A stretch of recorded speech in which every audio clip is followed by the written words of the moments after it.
الحمد لله رب العالمين والعاقبة للمتقين والصلاة والسلام على أشرف الأنبياء والمرسلين وعلى آله وصحبه أجمعين أما بعد بسم الله الرحمن الرحيم إن الذين تولوا منكم يوم التقى الجمعان إنما استزلهم الشيطان ببعض ما كسبوا ولقد عفى الله عنهم قال نبينا محمد رسول الله صلى الله عليه وسلم وَلَيَقْذِفَنَّ اللَّهُ فِي قُلُوبِكُمْ الْوَهْنَ أو كما قال عليه الصلاة والسلام. அளவற்ற அருளாளன் நிகரற்ற அன்புடையவன் எல்லாம் வல்ல அல்லாஹுவின் பெயரை கொண்டு ஆரம்பிக்கிறேன். உயிரிலும் மேலான முஹம்மது ரசூலுல்லாஹி ஸல்லல்லாஹு அலைஹி வஸல்லம் அவர்கள் மீதும் அவர்களின் பரிசுத்தமான தோழர்கள், குடும்பத்தினர்கள், உம்மத்தினர்கள் நம் அனைவர்கள் மீதும் அல்லாஹுவின் பேரருளும் பெரும் கருணையும் வந்து சேரட்டுமாக. இன்றைய தினம் நாம் ஓதிய கேட்ட அனைத்து இறைவசனங்களுக்கும் நிறைவான நல்ல கூலியை அல்லாஹ் வழங்கி அருள் புரிவானாக. குர்ஆனுடைய ஷஃபாஅத்தை அல்லாஹ் நமக்கு சொந்தமாக்கி தருவானாக. ரமலானுடைய காலங்களில் அவனுடைய ரஹ்மத் பெற்ற நல்லடியார்களுடைய கூட்டத்தில் அல்லாஹ் நம்மை சேர்ப்பானாக. அவனுடைய மக்ஃபிரத்திற்குரியவர்களாக அல்லாஹ் நம்மை கபூல் செய்வானாக. நரகத்திலிருந்தும் நரகத்தினுடைய கொடிய வேதனையிலிருந்தும் அல்லாஹ் நம்மையும் நம் குடும்பத்தையும் அல்லாஹ் பாதுகாப்பானாக.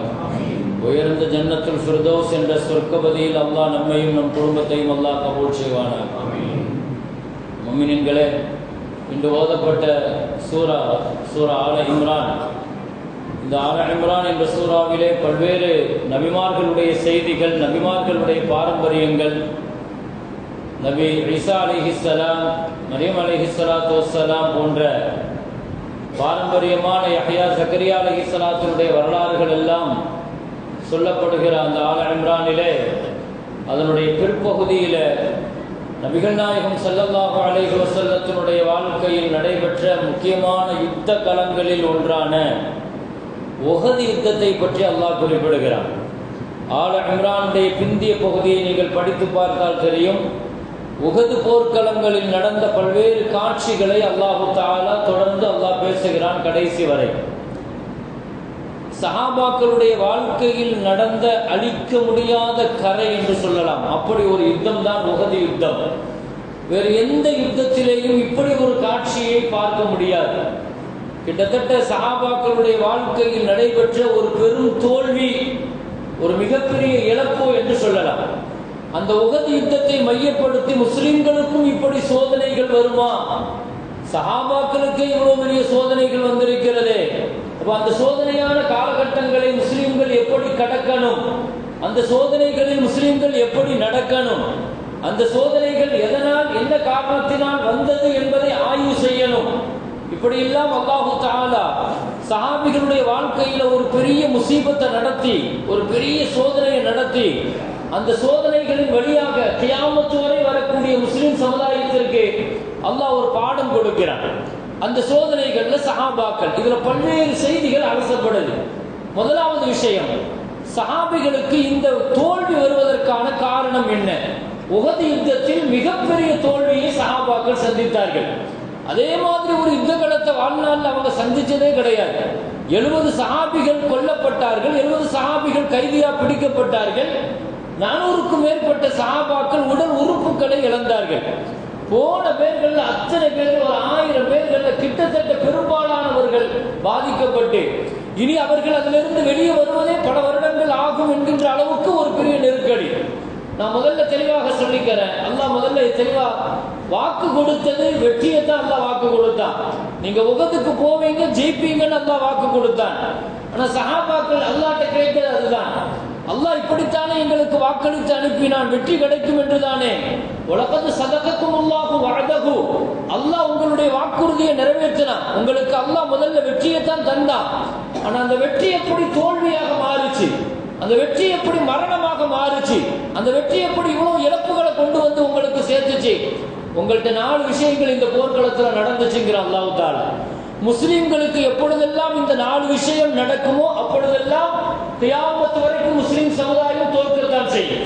எவ்வளவு வலுவுள்ளவர்களாக இருந்தாலும் சரி, எவ்வளவு பலமிக்கவர்களாக இருந்தாலும் சரி, இந்த நான்கும் சஹாபிகளையே தோற்க வச்சிருச்சு, சஹாபிகளையே பெரிய அளவுல இழப்பு ஏற்படுத்திருச்சு. அல்லாஹ் முதல்ல சொல்றான், ஹத்தா ஃபஷல்தும், நீங்கள் கோழையாகி விட்டீர்கள் என்று அல்லாஹ் தஆலா சொன்னார். சஹாபாக்களை பார்த்து இப்படி ஒரு வார்த்தையை சொல்றது சாதாரண விஷயம் கிடையாது. சஹாபிகள் கோழைகளாக ஆகிறதுங்கிறதெல்லாம் யோசித்து கூட பார்க்க முடியாது. வீரமிக்க சஹாபாக்கள் கோழையானது உஹது யுத்தத்துல தான்.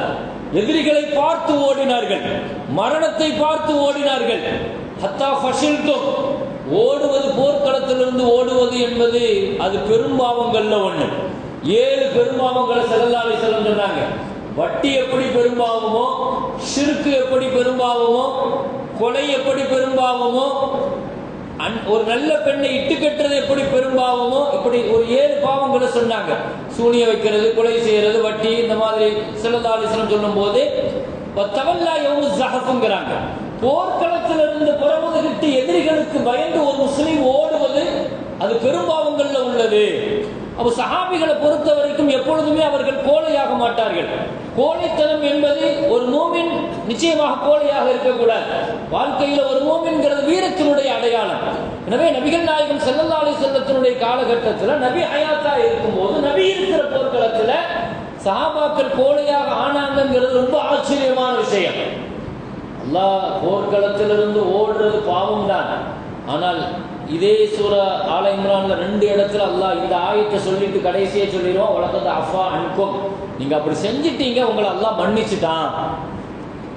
2 இடத்துல அல்லாஹ் சொல்றான், இன்னமஸ்தஸல்லஹு ஷைத்தானு பிபஅதி மா கஸபு வலகத் அஃபல்லாஹு அன்ஹும். ஷைத்தான் உங்களுடைய கால சருக வச்சுட்டான், பயத்தை உண்டாக்கிட்டான், இருந்தாலும் அல்லாஹ் மன்னிச்சுட்டான் உங்களை, இதுவே கடைசியாக இருக்கட்டும். அப்ப கோழைத்தனம் என்பது ஒரு மூமினை எந்த இடத்திலையும் ஜெயிக்க வைக்காது. இன்னைக்கு முஸ்லிம் சமுதாயம் அப்படித்தான் கோழையாகி விட்டார்கள். அவர்கள் கோழையாகிறதுக்கு பல காரணங்கள் இருக்கலாம். அவர்களுடைய சொந்த உடல் சார்ந்த விஷயங்கள், மக்களுக்காக ஒருத்தர் கோழையாகுவான், பொருளாதாரத்திற்காக ஒருத்தர் கோழையாகுவான். ஸல்லல்லாஹு அலைஹி வஸல்லம் சொன்னாங்க, அல் வலது மஜ்பனா, அல் வலது மஜ்பனா மப்கலா, குழந்தைகள் சில தந்தைமார்களை கோழையாக்குகிறார்கள் அப்படின்னாங்க ஸல்லல்லாஹு அலைஹி வஸல்லம். குழந்தைக்காக ஒருத்தர் கஞ்சனா மாறுவான், குழந்தைக்காக ஒருத்தர் கோழையாக மாறுவான். பெரிய வீரன் தான், பிள்ளைகள் கோழையாக்கிடுவாங்க, பிள்ளைகள் கஞ்சனாக்கிடுவாங்க. பெரிய நல்ல கொடை வல்லதா தான் இருப்பாரு, நிறைய கொடுக்கணும்னு நினைப்பாரு, ஆனாலும் பிள்ளைக்கு சேர்த்து வைக்கணும், பிள்ளைகளுக்கு எதிர்காலம் இருக்குது, இப்படி எல்லாம் நினைப்புகள் அவரை ஒரு வகையில கஞ்சனாக்கிடுங்கிறாங்க ஸல்லல்லாஹு அலைஹி வஸல்லம். சஹாபாக்கள் எப்பொழுதுமே கோழையாகிறது இல்லை. ஆனா இங்க கோழையாகி நிற்கிறாங்க உஹது போர்க்களத்துல. வித்தியாசமாக நபிகள் நாயகம் ஸல்லல்லாஹு அலைஹி வஸல்லம் சொன்ன ஒரு ஹதீஸ், கியாமத்துல ஒரு காலகட்டம் வரும், உலகத்தினுடைய எல்லா சமுதாயமும் உங்களுக்கு எதிராக திரும்புவார்கள்.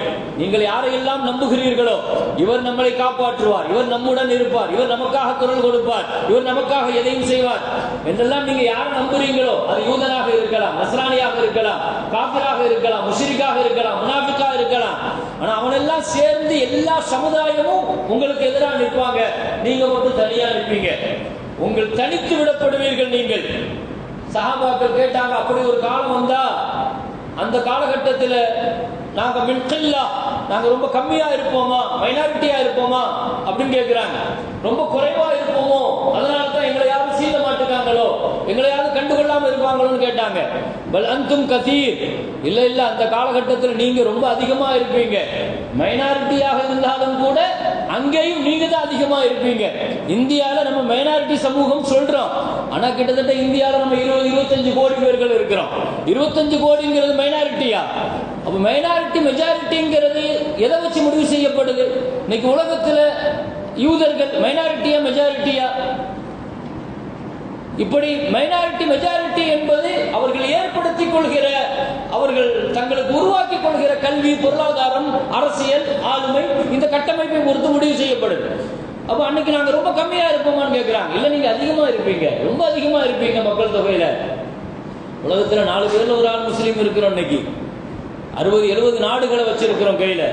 கனிம வளங்கள் இருக்குது, நீர் வளம் இருக்குது, நிலவளம் இருக்குது, தாவர வளம் இருக்குது, எண்ணெய் வளம் இருக்குது, எல்லாமே இருக்குது முஸ்லீம்கள்ட்ட. எதுவுமே இல்லைன்னு சொல்ல முடியாது, எல்லா வகையிலையும் திருப்தியா இருக்கிறோம். ஆனா எதுவுமே செய்ய முடியாம இருக்கிறோம். அதைத்தான் ஸல்லல்லாஹு அலைஹி வஸல்லம் அழகா அன்னைக்கு சொன்னாங்க. ஏன் அவ்வளவு பெரிய நிலை ஏன் ஏற்படுதுன்னு சொன்னோம். ஸல்லல்லாஹு அலைஹி வஸல்லம் உங்க உள்ளத்துல எல்லாம் வகன் வந்துடும் அப்படின்னாங்க. வகன். சஹாபாக்கள் கேட்டாங்க, வகன்னா என்ன யா ரசூலல்லாஹ்?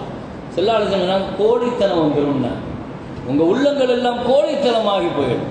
நம்மளுக்கு என்ன பிரச்சனை, நம்ம ஏன் யாரோ பார்த்துக்கிடுவாங்க, நம்ம போய் நிக்கணுமா, நம்மளுக்கு இழப்போம் எதுக்கு? கோழித்தனம் உங்க உள்ளத்தை ஆட்டி படைச்சிடும். உங்க எதிரிகள் உங்களை பத்திய பயத்தை அல்லாஹ் எடுத்துருவான். உன் உள்ளத்துல கோழித்தனம் வந்துட்டா எதிரிட்ட உன்னை பத்தி பயம் போயிடும்ட்டாங்க ஸல்லல்லாஹு அலைஹி வஸல்லம். அவன் ஒன்னு ஆக்கிரமிப்பான், ஒன்னு சுரண்டுவான், ஒன்னு அதிகாரம் செலுத்துவான், ஒன்னு சர்வாதிகாரி, அவன் மாறிடுவான். கோழித்தனத்துக்கு என்ன காரணம்னு கேட்டாங்க சஹாபாக்கள். ஹுப்புல் துன்யா வ கராஹியத்துல் மௌத், துன்யாவை விரும்புறதும் மௌத்தை வெறுக்கிறதும் நாங்கள் சொல்லாது. மௌத்துனாலே உனக்கு பயம் இருக்கும். இந்த கோழைத்தனம் குறித்து சஹாபாக்களுக்கு ஸல்லல்லாஹு அலைஹி வஸல்லம் அன்றைக்கே பாடம் எடுக்கிறார்கள். அல்லாஹ் சொன்னான், ஹத்தா இதா ஃபஷில்தும், நீங்க கோழை ஆயிடுவீங்கங்கறான். அடுத்து அல்லாஹ் சொன்னா, ஒலத்தனாஸஅத்தும், உஹது போர்க்களத்தில் நீங்க உங்களுக்குள்ள கருத்து மாறுபட்டீங்க, சண்டை போட்டீங்க, முஸ்லிம்களுக்குள்ள ஒற்றுமை இழந்தீங்க, சஹாபாக்கள் ரெண்டு பேர்களுக்கு மத்தியில் ஒருத்தருக்கு ஒருத்தர் விவாதங்கள் பண்ணீங்க. ஸல்லல்லாஹு அலைஹி வஸல்லம் ஒரு இடத்துல நிக்க சொல்லி சொன்னாங்க, நீங்க நிக்கல, நீங்க ஒருத்தருக்கு ஒருத்தர் 50 பேரை நிறுத்தி இந்த இடத்துல நில்லுங்கன்னு சொன்னாங்க. நிக்கணுமா வேண்டாமா உங்களுக்குள்ள சண்டை, கனிமத்து எடுக்கணுமா வேண்டாமாங்கிறது சண்டை, எதிரிகள் ஓடிட்டு இருக்கிறாங்க துரத்தணுமா வேண்டாமா, இப்படி சின்ன சின்ன விஷயத்துல உங்களுக்குள்ள சண்டை. கியாமத் வரைக்கும் இதுதான் அடிப்படை. முஸ்லிம் சமுதாயம் எவ்வளவு பலத்தோடு இருந்தாலும் 600 வருஷம் ஸ்பெயின்ல ஆட்சி எதனால போச்சு தெரியுமா? 600 வருஷம் முஸ்லிம்கள் ஆட்சி செஞ்ச ஸ்பெயின்ல எதனால இழந்தோம்? ஒரு வரலாறு எழுதி வச்சிருப்பாங்க. ஸ்பெயினை இழந்ததற்கான காரணம், கிறிஸ்தவர்கள் ஸ்பெயின் மேல படையெடுத்து உள்ளே நுழையும் போது முஸ்லிம்கள் பள்ளிவாசல்ல ஒழு செய்யும் போது கரண்ட காலுக்கு மேல தண்ணி படணுமா வேண்டாமாங்கிற இங்க சண்டை நடந்துட்டு இருந்தா பள்ளிவாசலுக்குள்ள. பள்ளிக்கு பள்ளி சண்டை, சின்ன சின்ன பிரச்சனையை வச்சுக்கிட்டு. கஹ்வாசிகளுடைய அந்த வரலாறை பத்தி பேசும்போது அந்த நாய் அது 7வதா 8வதா அல்லது 8வதா 9வதா, இந்த மாதிரி சின்ன சின்ன தேவையில்லாத விஷயங்களுக்கெல்லாம் இந்த சமுதாயம் கருத்து வேறுபட்டு மாறுபட்டு ஒருத்தருக்கு ஒருத்தர் இந்த ஒற்றுமை குறைந்ததனுடைய விளைவுகள் எதிரிகளுடைய கை ஓங்கியது. சஹாபாக்களுக்கு அன்னைக்கு அதுதான் ஓங்குச்சு. ரெண்டு பேரும் சேர்ந்து இப்படியே பேசிக்கிட்டு இருக்கும்போது திடீர்னு வந்து காலிதின் வழியில் எதிரி படையை வந்து அட்டாக் பண்ணிட்டாங்க. எப்படி வந்தாருன்னே தெரியல. ஒரு பெரிய படை திரட்டி வந்து உள்ள நுழைஞ்சிட்டார். அடிச்சு செதறடிச்சு ஓடுறாங்க, எங்க இருந்து தாக்குறாங்கன்னு தெரியல, எப்படி தாக்குதல் நடத்தப்படுதுன்னே தெரியல. அல்லாஹ் சொன்னான், ஒலத்தனாஸஅத்தும் அல்லாஹ் சொல்வான், எனவே அத்தியுல்லாஹ் வ அத்தியுர் ரசூல் வலா தனாஸஉ, ஒருத்தருக்கு ஒருத்தர் சண்டை போடாதீங்க, சண்டை போட்டா ஃபதஃஷலு, நீங்க பலகீனமாய் கோழை ஆயிடுவீங்கன்னு அல்லாஹ் சொல்றான். நீங்க பலகீனமா, ஏற்கனவே மைனாரிட்டி, அதுல நீங்க சண்டை போட்டீங்கன்னா இன்னும் பெரிய பலகீனம் ஆயிடுவீங்க. மைனாரிட்டி சமூகமே பலகீனம் தான். இன்னும் நீங்க ஒருத்தருக்கு ஒருத்தர் சண்டை போட்டுட்டு இருந்தீங்கன்னு சொன்னா அதுதான் இன்னைக்கு நடக்குது. இத்தனை நாடுகள் இருக்குது, ஒண்ணு சேர முடியல.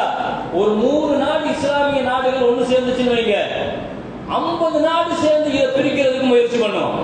அமெரிக்க இஸ்ரேலிய பயங்கரவாதம் இன்னைக்கு முஸ்லீம் சமுதாயம் அரபுலகத்துல மத்திய கிழக்குல ஒன்று சேராத அளவுக்கு கவனமாக பார்த்துக்கிடும். ஒரு தலைமை அங்க உருவாயிடுச்சுன்னா அந்த தலைமையை கலைக்கிறதுல ரொம்ப கவனமாக எதிரிகள் செயல்படுகிறார்கள்.